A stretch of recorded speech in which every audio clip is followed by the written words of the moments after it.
Hello, everyone, and welcome to the Bantamweight Boxing Podcast. I'm your host, Michael Whyte, and joined with me today are my two brothers. We're missing Joe today, but we'll make the most of it. And so, Johan, do you want to introduce yourself? Say hello. Yes, hello everybody. Welcome to the podcast today because we're talking about a proper weight fighter. We're talking about Dillian Whyte. Yes. Brixton, homegrown. And Yes. Jim, hello. I used to work in R Price in Brixton. You probably bumped into hometown. Dillian Whyte once or twice. And Jim? Maybe. He probably came off worse. Good evening, everyone. Welcome to the... Okay, so today we'll be looking at the recently announced Dillian Whyte fight, where he's going to be facing Wallin. The date has been set. It's the 30th of October, and it's going to be at the London O2.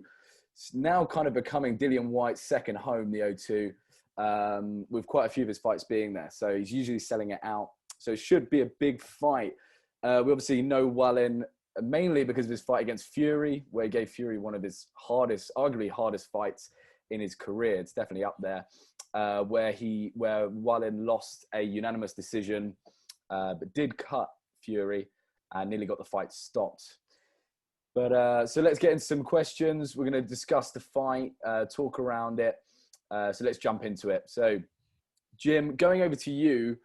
Obviously, Wallin is pretty unknown. There's not too much we know about him. Kind of broke on the scene with the Fury fight. Has had quite a few fights, something like 23, 24 fights.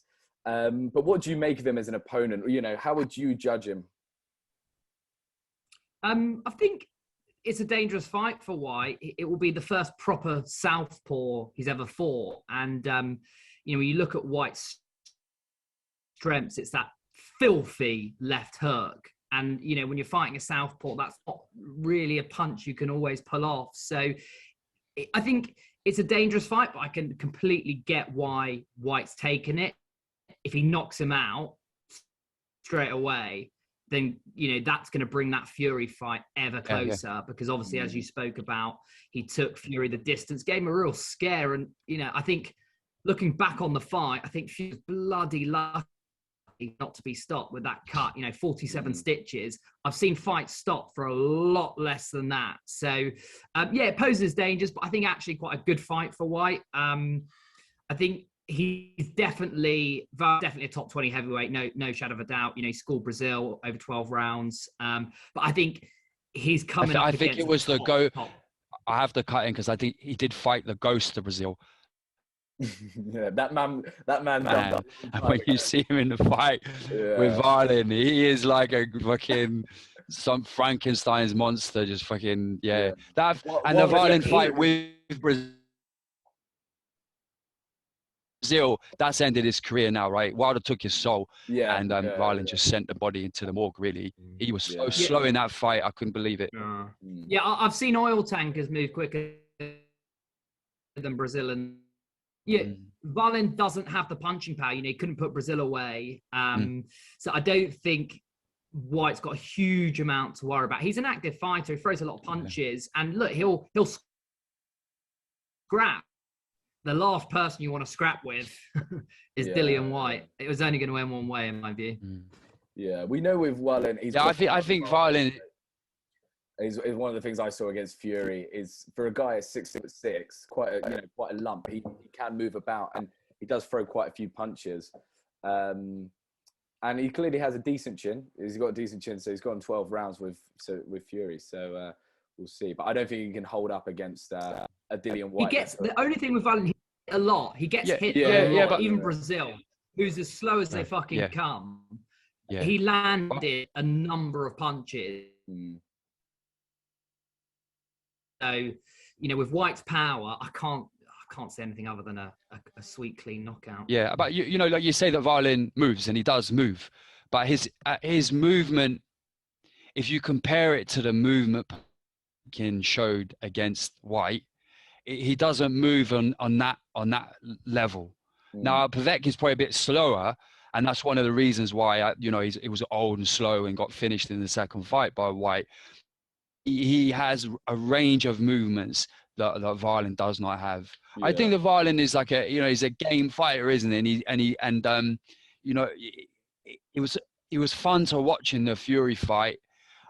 I would like to see him fight someone like Parker, maybe the other Fury, not the Gypsy King, obviously. I think when you've got that movement, but Whyte's going to be too strong for him. He's just going to be for him. Yeah, and I think he'll put up a good fight in the first few rounds. If you think about Whyte's last fight against Povetkin, I think this should be a far more comfortable night's work for Whyte. When you look at the threat that someone like Povetkin carries compared to Wallin, I just don't think he's got the punching power to really trouble him. Yeah, but to play devil's advocate a little bit, I'd agree. If you're coming up against Whyte, the one thing you can kind of guarantee on is the fact that he will kind of expose himself at one point in the fight. We've seen Whyte has got an element of, a wild kind of style where he will brawl or whatever. And sometimes, it may be down to a lapse of concentration or whatever. So if you are Wallin going into that fight, what you're looking at is, if I can stay in this fight, the shot will be there. Whether he can take it or not, there will be a chance to land it. And, I'm not going to say heavyweight boxing, anything can happen. But I actually think it will be a really exciting fight. I think it will be a really exciting fight. I think it's exactly what we probably need. It will be entertaining.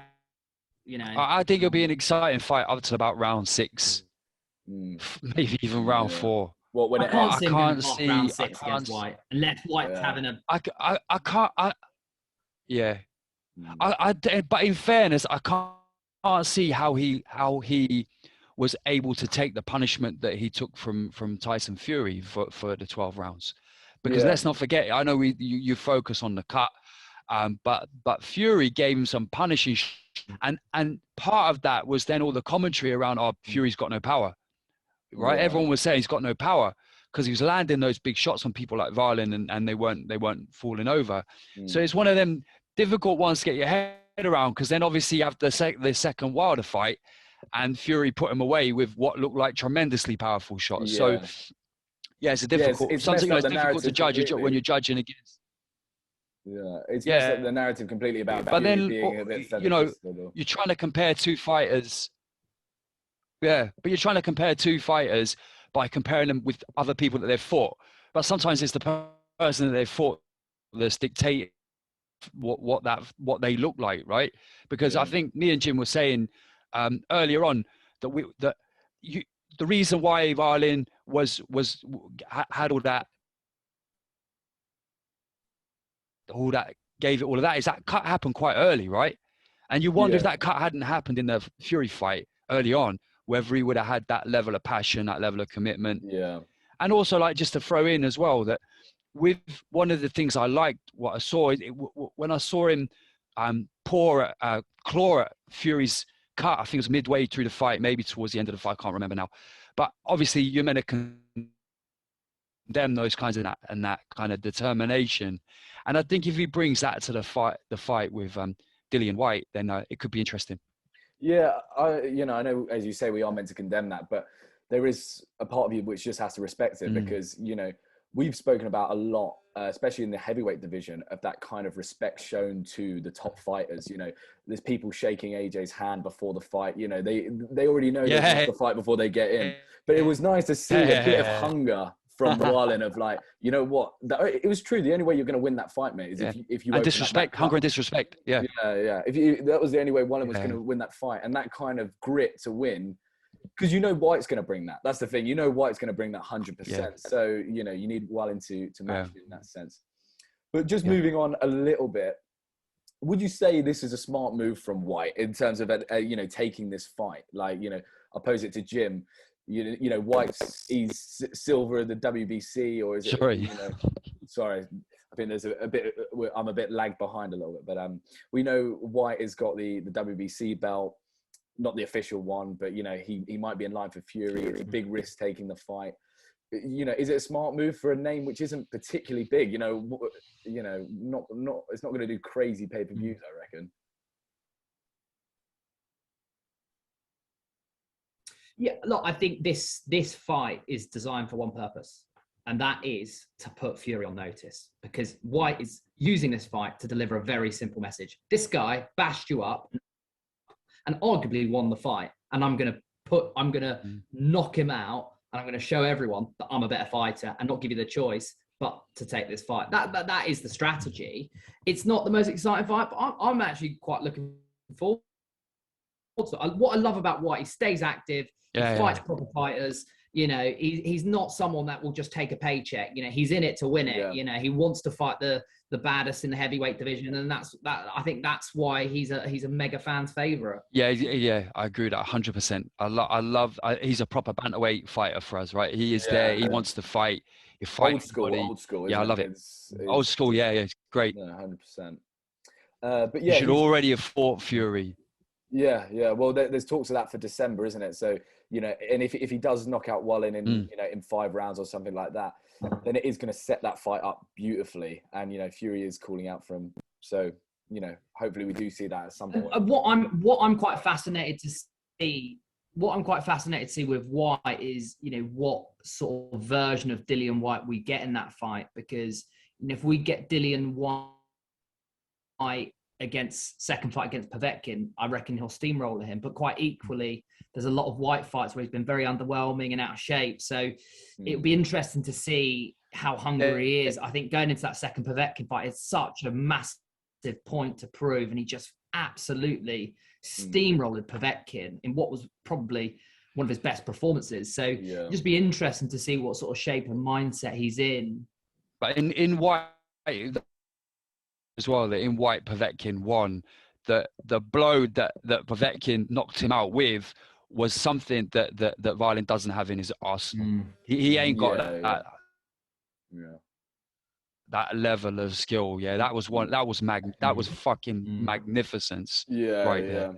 So there was nothing. I just can't see Wallin pulling something like that out. So I don't think even if Whyte leaves himself exposed, as at one point in the fight he will. I just remember the Whyte fight against, was it Whack in Saudi Arabia on the AJ undercard? And he came in quite overweight. That was after a long layoff. It was just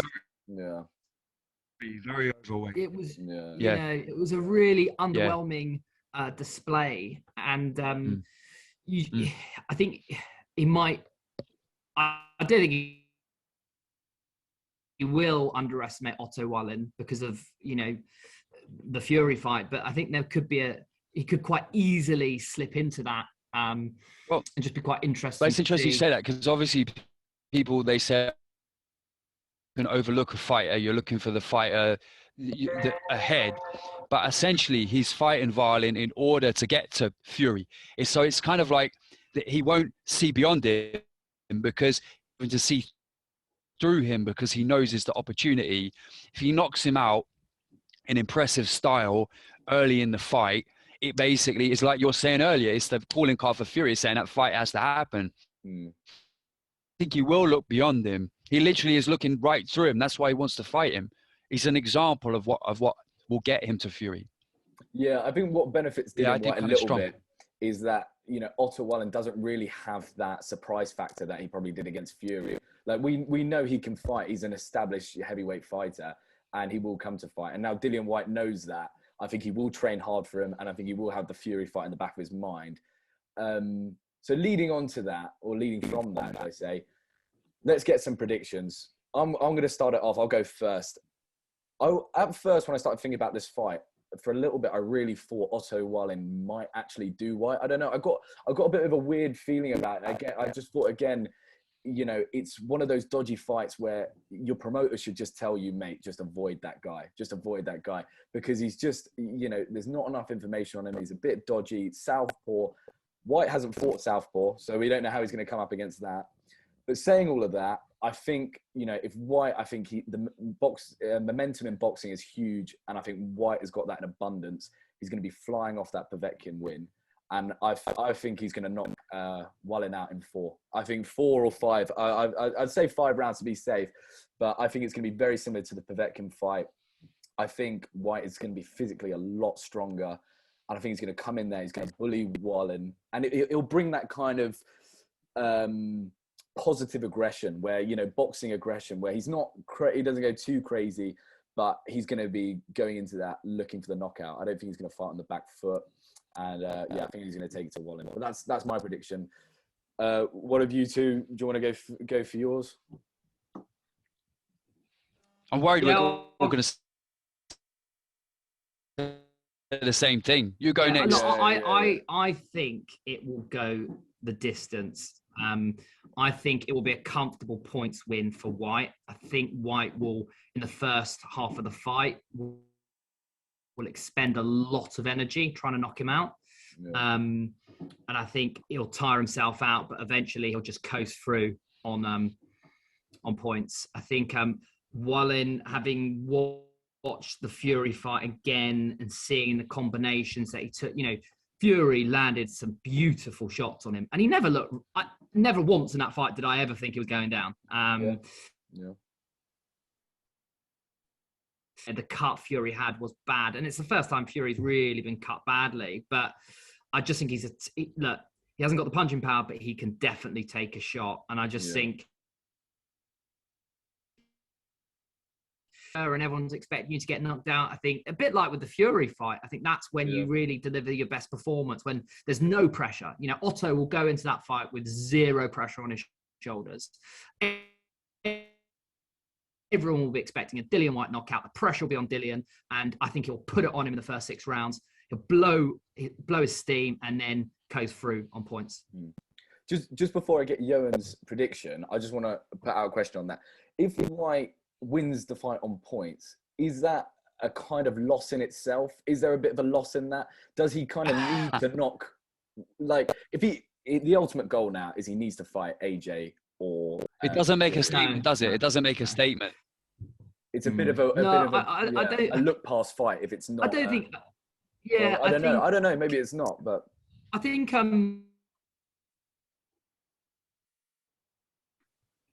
if you look at the Fury fight, you know, a lot of people believe, and I'm probably one of them, that fight should have been stopped. I think in different circumstances it would have been. And I think that sort of blotted his copybook somewhat. So I think if Whyte comes through without being scathed, but on a clear points decision, I think it does still send a message. It's obviously not as strong as a message as a knockout, but the fact that Fury looked like he had been to war, you know, you see the photos and the blood, you know, and that wasn't a headbutt, you know, that wasn't a slip and a clash of heads, you know, that was a punch that opened up his face. And I think, you know, with Whyte, I think providing he doesn't get hurt or dropped, if he gets dropped and wins on points, then obviously that's a different kettle of fish. But I think if he comes through unscathed without major damage and without being dropped or rocked, then I still think that will be a good result, because Wallin is a top fighter. Yeah. All right. Well, to round it off, Johan, let's get yours. Let's see which side you're going to go with. You know, a knockout, points. Well, no. Well, the side. The side that I think most people are going to say is what you've said, Mike. I mean, Jim's already said that as well, that most people, I think, are going to predict an early knockout, maybe as early as round 3. Like what you said, round 5. And I think most people are going to... I think the fight that we actually want to see is more like the fight that Jim is describing, where it actually is... I think Jim has described it. I think it would be more competitive if it went distance than Jim's describing, with that comfortable win. I'm hoping it goes the distance or into the later rounds. I'm hoping it's not a comfortable win for Dillian Whyte. I hope that Wallin gives him as much trouble as he gave Fury and really brings his A game. I think the only way he can do that is to show the confidence and the kind of the persistence that he showed against Fury. And probably to kind of, like he did with Fury, really get up on Dillian Whyte's chest and kind of stay there for most of the evening, and just do his work on the inside. I think if I remember the fight rightly, I think he did some really good work on the inside. I know that Whyte has answers to that, but that's how I see the fight if it's going to go a longer distance. And frankly, I hope it does. There aren't enough fights happening at the moment, particularly in that division. We all deserve a bit of I nearly said Fury, but what I meant I didn't mean Tyson Fury. Well, in one way I do, but I mean that kind of ferociousness that you can only really find in that division where you know that people can get seriously hurt. Yeah, you sound we a bit want to nuts see some there, of that. yeah. So hopefully it isn't just an early knockout. Yeah. Well, No, we're talking about fighting, right? We're talking about fighting. Yeah. Yeah. What we're in, All what we right. do the podcast for. Well, yeah, I think that's a nice place to actually wrap it up, really. Although Johan was saying that, you know, we haven't got too many fights going on. Next week, we are actually looking at AJ versus Usyk, which I think is going to be an absolute cracker. And there's a lot to talk about there. But tune in next week to hear that. Thank you, everyone, for listening. Remember to like and subscribe. Really important you do that. We're not all too sure why, but we know it's definitely important. But yeah, does everyone want to sign off? How are we going to sign off? Yeah. Thanks, everyone. Have a great weekend. Enjoy the fight.